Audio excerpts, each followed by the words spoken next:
नमस्कार, आप देख रहे हैं द इंडियन ओपिनियन और अपने खास कार्यक्रम इनसाइड स्टोरी में हम चर्चा करेंगे अर्नब गोस्वामी और सोनिया गांधी के बीच हुए ताज़ा शीत युद्ध की। इसे शीत युद्ध ही कहा जाएगा क्योंकि हमला जो है वो इस तरह से हो रहा है कि उसे समझा जा सकता है कि कहीं ना कहीं मीडिया और सियासत का घालमेल हो गया है। जी हाँ, अर्नब गोस्वामी ने अपने टीवी चैनल के लाइव शो में सोनिया गांधी से कुछ सवाल पूछे और सवाल करने के साथ साथ कुछ आपत्तिजनक टिप्पणी भी उन्होंने की, जिसको लेकर कांग्रेस पार्टी के लोगों ने नाराज़गी जाहिर की। उनके खिलाफ सैकड़ों मुकदमे दर्ज हो गए और साथ ही एक ऐसा घटनाक्रम भी हुआ है जिसमें यह कहा गया है कि कांग्रेस के लोगों ने अर्नब गोस्वामी और उनके परिवार पर हमला भी कराया है। अब मामला सुप्रीम कोर्ट में है। सुप्रीम कोर्ट तय करेगा कौन कितना सही है, कौन कितना गलत है। देश के तमाम चर्चित पत्रकार इस मुद्दे को लेकर आहत भी हैं, चिंतन भी कर रहे हैं, सोच रहे हैं। लोगों को ये भी दुख है कि अगर अर्नब ने कोई सवाल इस तरह का खड़ा किया, कोई ऐसा विषय पैदा हुआ, तो कम से कम उनके परिवार पर हमला नहीं होना चाहिए था। इस मुद्दे को लेकर हमने उत्तर प्रदेश के तमाम बड़े पत्रकारों से बातचीत की, तमाम राष्ट्रीय स्तर के पत्रकारों से बात की। तो इस चर्चा में के विक्रम राव हमारे साथ जुड़ रहे हैं फ़ोन लाइन के ज़रिए। बहुत वरिष्ठ पत्रकार हैं, देश के अंतर्राष्ट्रीय स्तर पर लोग उनको जानते हैं। दुनिया के तमाम देशों में उन्होंने यात्राएं की हैं, मीडिया को समझा है, वैश्विक मीडिया को समझा है। उनकी टिप्पणी हम यहाँ पर लेंगे इस मुद्दे पर। इसके साथ साथ वरिष्ठ पत्रकार योगेश मिश्रा जी वो लखनऊ में मौजूद हैं, फ़ोन लाइन के ज़रिए अपने विचार हमें देंगे। देश के बड़े पत्रकारों में उनकी गिनती है और बड़े साहित्यकार भी हैं। उनसे हम जानेंगे कि वो क्या सोच रहे हैं इस विषय पर। और साथ ही साथ मसूद हसन साहब से हम बात करेंगे। वो भी वरिष्ठ पत्रकार हैं देश के और राजधानी लखनऊ में वो भी मौजूद हैं। उनसे भी फ़ोन लाइन के ज़रिए हम उनकी भी टिप्पणी लेंगे। तो आप इन तीन दिग्गज पत्रकारों की बात को सुनिए, समझिए, इनके विचार को समझिए, क्योंकि ये तमाम जीवन का बड़ा हिस्सा, अपने जीवन का बड़ा हिस्सा पत्रकारिता को दे चुके हैं, साहित्य को दे चुके हैं। ये समझते हैं कि एक पत्रकार की मर्यादा क्या होनी चाहिए और इस पूरे घटनाक्रम पे एक अच्छी टिप्पणी और एक सही दृष्टिकोण हमारे सामने आएगा और इस घटना को हम सही तरीके से समझ सकेंगे। तो के विक्रम राव साहब का हम स्वागत करते हैं और वो अपने विचार बता रहे हैं। के विक्रम राव साहब, स्वागत है आपका द इंडियन ओपिनियन पर। और लोग सुनना चाहते हैं कि इस घटनाक्रम पर आप क्या सोचते हैं। ये आरोप तो बड़ा सामयिक भी है, कुछ मायने में सही भी है। मैं इसमें संदर्भ में एक बात कह दूं, आज से 25 साल पहले की बात है कि टाइम मैगजीन जो न्यूयॉर्क से निकलता था उसमें भारत के खिलाफ हमेशा छपता है, अभी भी छपता है। तो कुछ भारतीयों ने, पत्रकारों ने विरोध किया उनका 25 साल पहले। तो टाइम मैगजीन के संपादक ने कहा, भाई we are fair to India, we need not be objective. मतलब हम निष्पक्ष नहीं रहेंगे लेकिन सम्यक रहेंगे। सम्यक, अब ये उनकी अपनी परिभाषा की ऑब्जेक्टिव क्या है और वगैरह वगैरह। तो मेरे ख्याल से कुछ मायने में ये लागू होना चाहिए हम भारतीय पत्रकारों पर भी कि आप अपने पूर्वाग्रहों को, अपने विचारों को थोपने के बजाय जो वस्तुस्थिति है उसकी रिपोर्टिंग करें। रिपोर्टिंग करना है, अगर कमेंट करना है, टिप्पणी करनी है, तो बात भी अपना आप विस्तार भी कह सकते हैं। यही लागू होता है प्रिंट मीडिया और इलेक्ट्रॉनिक मीडिया पे। इलेक्ट्रॉनिक मीडिया क्योंकि अभी पैदा हुआ है करीब 40-50 साल पहले, इसके कोई नियम नहीं है, न प्रेस काउंसिल से गवर्न होता है, न इसमें कोई कोड ऑफ कॉन्डक्ट है। और इसका एक एजेंडा होता है, खासकर कमाई खूब और विज्ञापन खूब मिले। तो ये अंतर हमें करना पड़ेगा कि एंकरों में और अखबारों के चीफ रिपोर्टर में। हम खुद दीपक जी काम कर चुके हैं दैनिक अखबारों में, हमारी अलग मान्यता होती है, अलग व्यवस्थाएं होती है। यहाँ इतना कहने के बाद मैं ये जरूर कहना चाहूंगा कि जो अभी विवाद चल रहा है एंकर का, एंकर को कोई अधिकार नहीं है कि अपने माफिक सवाल अपने विषय के मुंह में रखने के लिए। जिसका भी इंटरव्यू कर रहे हैं उसको बोलने दीजिए, वो खुद अपनी बात कहे। अगर आपको एक एजेंडा के तहत काम करना है तो वो पत्रकारिता हुई नहीं, फिर तो वो तो कैंपेन हो गया, अभियान। हाँ, अभियान भी एक तरीका है पत्रकारिता का, लेकिन अभियान की कुछ सीमाएं होती हैं, उनको भी मानना पड़ेगा इधर। जैसे किसी म्यूनिसिपैलिटी के खिलाफ अभियान करना है, राजनेता के खिलाफ अभियान करना है, तो मान्यता ही होती है, एक स्तर होता है। जैसे लोहिया कहा करते थे, खूंटी गाड़ो, इतना फिसलेंगे, इसके नीचे नहीं फिसलेंगे, खूंटी गाड़ो।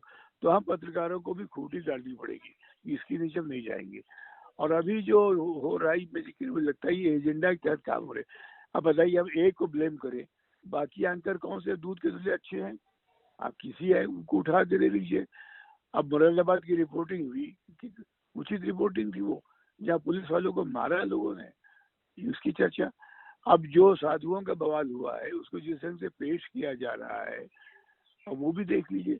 मुझे लगता है कि अब एक जरूरी है प्रेस काउंसिल को अधिकार विस्तार किए जाए, उनको इलेक्ट्रॉनिक मीडिया भी उनको उनके अधिकार क्षेत्र में आ जाए। अभी के मीडिया है, तब प्रेस काउंसिल कदम उठा सके, आचार संहिता बना सके पूरे मीडिया के लिए, इलेक्ट्रॉनिक और प्रिंट के लिए, तब ऐसी हरकतें नहीं होंगी। फिलहाल मैं इतना जरूर कहना चाहूँगा, थोड़ी मर्यादा, थोड़ा संयम इन राष्ट्रीय चैनल को रखना चाहिए।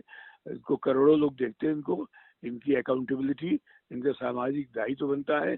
ये मजाक नहीं कर रहे, वो हाई स्कूल के स्टूडेंट नहीं है कि जो चाहे कहे लिखे। लोग देख रहे हैं इनको, एक रोल मॉडल इनका होता है, लोग अनुयायी बनते हैं, इनको सुनकर पढ़कर लोग अपनी विचारधारा बनाते हैं। कितने संपादकीय की वजह से पॉलिटिकल पार्टी ये नेता खत्म हो गए हैं। तो संपादकों से अपेक्षा की गई थी कि आप अच्छा लिखेंगे, ईमानदार लिखेंगे, ऑब्जेक्टिव लिखेंगे। हाँ, तटस्थ आप ना हो, ठीक है, तटस्थ मत होइए। धर्मधारी ने जिनका कहा था तटस्थ होना पाप है, तटस्थ मत होइए, लेकिन कम से कम ऑब्जेक्टिव, जैसे टाइम मैगजीन ने कहा, क्या हो सकते हैं, और तथ्यों से खिलवाड़ तटस्थ ना हो लेकिन सत्य और नैतिकता के पक्षधर हों, बहुत जरूरी है, बिल्कुल जरूरी है। बहुत बहुत धन्यवाद आपका के विक्रम राव साहब। अब हम बात करेंगे वरिष्ठ पत्रकार मसूद हसन जी से। मसूद हसन साहब, इस घटनाक्रम पर आपकी भी एक टिप्पणी हम चाहेंगे कि संक्षेप में लोगों को बताएं कि खासतौर से युवा पत्रकारों के लिए और देश के बौद्धिक लोगों के लिए जो मीडिया से जुड़े हैं, जो न्यूज़ देखते हैं, अखबार पढ़ते हैं, क्या कहना है? हाँ, जो उनके लिए क्या पत्रकारिता की एक नैतिकता होती है, उसको उस पर कभी कॉम्प्रोमाइज नहीं करना चाहिए, कभी ऐसे लफ्ज नहीं इस्तेमाल करना चाहिए जो दूसरों को हर्ट करे। ये है जी, ये मेन चीज है, इसका कायल हूँ। और चूंकि मैं उस स्कूल ऑफ थॉट से हूँ जहाँ पर जब किसी स्टोरी का इंट्रो लिखाया जाता था तो 22 वर्ड से ज्यादा ना हो, गिन के हम लोग 22 वर्ड में शायद लिखते थे। जी जी जी, हेलो, जी हाँ, जी हाँ, है ना, आवाज पे इंट्रो लिख देते तो पता नहीं लगता स्टोरी लिख रहे या इंट्रो लिख रहे। हाँ हाँ, मैं सही बताऊँ, मुझे भी अफसोस होता, लेकिन क्या जाए।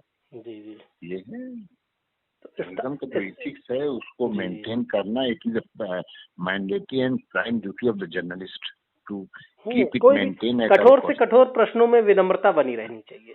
हाँ बिल्कुल। आपकी भाषा विनम्र है तो लोग कितने भी कठोर प्रश्न होंगे, लोग नाराज नहीं होंगे। बिल्कुल होंगे, आपसे इम्प्रेस करेंगे, आपसे प्यार करेंगे, अफेक्शनेट करेंगे आपको। ये है जी, बिल्कुल, धन्यवाद। चर्चा को हम आगे बढ़ाते हैं। अब हम बात करेंगे योगेश मिश्रा जी से। योगेश मिश्रा जी, स्वागत है आपका द इंडियन ओपिनियन में। और इस पूरे घटनाक्रम पे जिस तरह की टिप्पणी अर्नब गोस्वामी ने की, फिर उनके ऊपर हमले हुए, उनके ऊपर सैकड़ों मुकदमे दर्ज करा दिए गए, और ये जो कुछ भी हो रहा है, कहीं ना कहीं पत्रकार भी दुखी हो रहे हैं, और एक प्रश्न भी खड़ा हो रहा है राजनीतिक दलों और मीडिया के बीच जो तालमेल, जो कोऑर्डिनेशन होना चाहिए, देश के हित में जो मुद्दे उठने चाहिए, पत्रकारिता जिस तरह से स्वतंत्र रहनी चाहिए, निष्पक्ष रहनी चाहिए, क्या कहना है आपका? देखिए दीपक जी, इस घटना को कई स्टेज पर देखने की जरूरत है।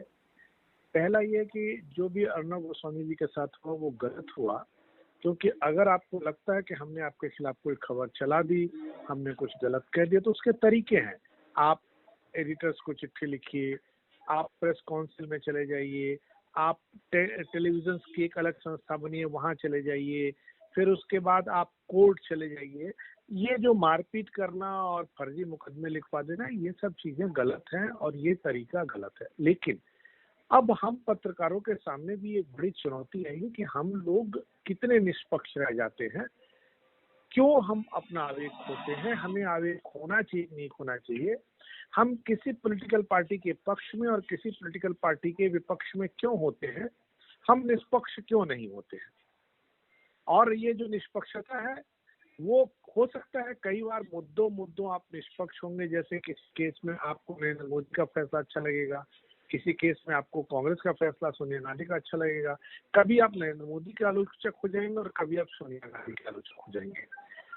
ये हम लोग के साथ, मैं तो उत्तर प्रदेश में काम करता हूँ, उत्तर प्रदेश में जो क्षेत्रीय दल हैं और जहाँ भी क्षेत्रीय दल हैं वहाँ ये समस्याएं और गंभीर हैं और हमारे पत्रकार साथी और ज्यादा दिक्कत झेलते हैं। पर अब एक चीज जरूर देखने जो, तो हम लोगों ने कहाँ कहाँ अपने दायित्व से विमुखता की ओर यात्रा शुरू की है। हम गलतियां क्यों कर रहे हैं, हमारी गलतियों के पीछे हमारी या स्वाभाविक प्रक्रिया है। जैसे बोलते समय कुछ हो जाना, लिखते समय कोई आदमी हमको गलत सूचना दे दे, गलत डॉक्यूमेंट दे दे। क्योंकि मैं एक चीज बहुत निश्चित तौर से मानता हूं कि पत्रकार इंफॉर्मेशन का सेकेंडरी सोर्स होता है। हालांकि पत्रकार अपने को प्राइमरी सोर्स मानता है, लेकिन मैं पत्रकार होने के बाद मानता हूं कि सेकेंडरी सोर्स होता है। प्राइमरी सोर्स जो होता है वो या तो ब्यूरोक्रेट होता है या नेता होता है। वो जितनी खबरें हमें बताना चाहता है उतनी हमें बताता है, हम उसे अपने हिसाब से प्रेजेंट करते हैं। हमारा रोल एक हीरो की तरह होता है, जिसमें पैसा किसी और का लगा हुआ है, डायलॉग किसी ने लिखा है, वो कोई कर रहा है, पर हम चमकते हैं। तो मीडिया में हम मैजिक मल्टीप्लायर है, मैजिशियन नहीं है। मैजिशियन जो होगा वो बेसिक न्यूज का सोर्स होगा। तो हम लोग आखिर मैजिक मल्टीप्लायर होने की स्थिति में जो हमारा रोल है उसमें गलतियां कहाँ कर रहे हैं, ये इस घटना से सोचने का समय है और सारे लोगों को एक बार सोचने का समय। क्योंकि अब जो ऑनलाइन मीडिया है और अब जब संपादक नाम की संस्था खत्म सी हो गई है, जिसकी जरूरत नहीं रह गई है, सोशल मीडिया है जिसे लोग सोशल मीडिया कहते हैं, हालांकि मैं तो उसे अनसोशल मीडिया कहता हूँ। ये जो मीडिया है इस पे कोई संपादक नहीं है, कोई नियंत्रण नहीं है, कोई मालिक नहीं है, किसी ने खोला और चला दिया, तमाम चीजें चल रही हैं। तो ऐसे समय हमारी जिम्मेदारी बढ़ जाती है और हमको सोचने की जरूरत है कि हम निष्पक्ष रहें। और निष्पक्षता में कभी कोई गलती हो जाए किसी तरह से तो हमें उसके लिए रिग्रेट भी फील कर लेना चाहिए, कोई दिक्कत नहीं है। और ये पत्रकारिता में कई बार होता है। इसके हमारे पास खेत प्रकाश का पहले कॉलम ही होता था, जब सिर्फ अखबार होता था मीडिया के नाम पर, तो और बड़ी सी खबर छपती थी, छोटा सा खेत प्रकाश छपता था, उसके बाद भी लोगों की दूर हो जाती थी। तो हमें भी रिग्रेट करने के लिए, पश्चाताप करने के लिए, अपनी गलती मानने के लिए तैयार होना चाहिए। मुझे लगता है कि ये दोनों स्तर पर गलतियां हो रही हैं, कुछ हमारे स्तर पर और ज्यादा उनके स्तर पर, नेताओं के स्तर पर। और इस श्रृंखला में कई नाम हैं, कई चर्चित नाम हैं, सिर्फ अर्नब गोस्वामी ही नहीं है। कई ऐसे लोग हैं जिनके ऊपर बराबर ऐसे आरोप लगते हैं कि वो किसी विशेष विचारधारा का, किसी विशेष राजनीतिक दल या राजनीतिक विचारधारा के पक्ष में कैंपेन चलाते हैं। देखिए, मेरा मानना ये है दीपक जी कि हर आदमी की एक विचारधारा तो होगी, पर वो विचारधारा हमारी खबर में नहीं दिखनी चाहिए। क्योंकि अगर हमें खबर में दिखाना तो हम उसके लिए कॉलम बनाए ना। आप आर्टिकल लिखिए, आप संपादक लिखिए। आप अगर अपनी विचारधारा को खबरों में डालेंगे, खबरों में डाल करके दिखाना चाहेंगे तो आप कर रहे हैं। क्योंकि आपकी जिम्मेदारी न्यूज दिखाने की है, व्यूज दिखा नहीं रहे हैं आप। तो आप उसके लिए व्यूज सेक्शन में जाइए, उसके लिए भी अपॉर्चुनिटी है। न्यूज के सेक्शन में आपको चाहे जिस विचारधारा से आपकी विविधता हो, निष्पक्ष होना पड़ेगा। आप न्यूज के सेक्शन में कुछ भी हो जाइए, कोई दिक्कत नहीं है, उसके स्पेस है, लोग भी जाएंगे। क्योंकि जब आप न्यूज में होते हैं तो लोग बहुत ऑथेंटिकेट करते हैं। उसे एक और बड़ी अच्छी चीज हमको लगती है, कभी कभी ट्रेन से यात्रा कीजिए और कुछ अखबार खरीद के छोड़ दीजिए और लोगों की टिप्पणियां पढ़िए, सुनिए अखबार देखते समय। तो अब लोग समझने लगे हैं कि कौन पत्रकार क्या है और कौन चैनल क्या है, कौन अखबार क्या है, कौन क्या कर रहा है, किससे किसकी संबंधता, किससे किसके रिश्ते हैं, किस हद तक है। तो ये जो लोगों की समझ बढ़ी है ना, इस समझ से भी एक हम लोग को सबक लेना चाहिए कि अगर हम सचेत, सतर्क नहीं हुए, निष्पक्ष नहीं रहे तो आने वाले समय में जनता का हमारे ऊपर से विश्वास उठेगा। जैसे पॉलिटिशियंस से उठा, जैसे ब्यूरोक्रेट से उठा, हमारे पर जुडिशरी पर विश्वास शेष है।